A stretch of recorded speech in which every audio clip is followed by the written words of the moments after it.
Match আগেই ঠিক করা ছিল।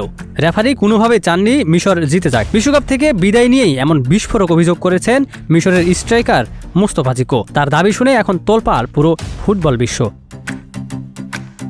বিশ্বকাপের শেষ ষোলোতে 2-0 গোলে এগিয়ে থেকেও শেষ পর্যন্ত 3-2 ব্যবধানে হেরে বিদায় নিতে হয়েছে মিশরকে।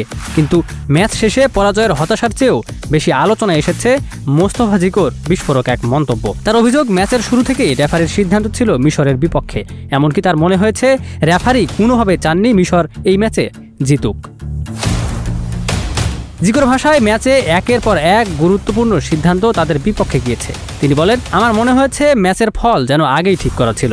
2 গোলে এগিয়ে থাকার পরেও এমন কিছু সিদ্ধান্ত এসেছে যা আমাদের ছন্দ পুরোপুরি নষ্ট করে দিয়েছে।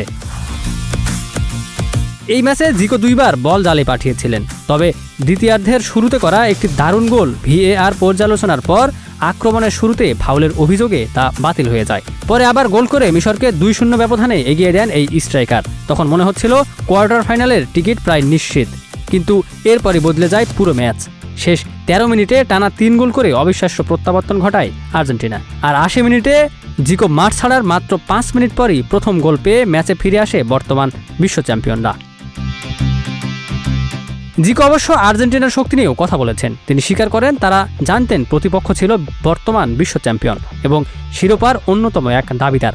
তবে তার দাবি, আর্জেন্টিনা যদি শুধুই তাদের নিজেদের পারফরমেন্সের জোরে জিতত তাহলে তাদের কোনো অভিযোগই থাকতো না। কিন্তু রেফারির একাধিক সিদ্ধান্ত ম্যাচের গতিপথ পুরোপুরি বদলে দিয়েছে বলেই তিনি বিশ্বাস করেন।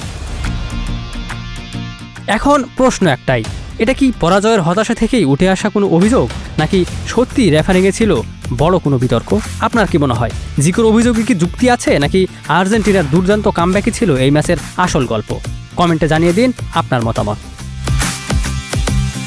Ikramuzzaman, news flash 71।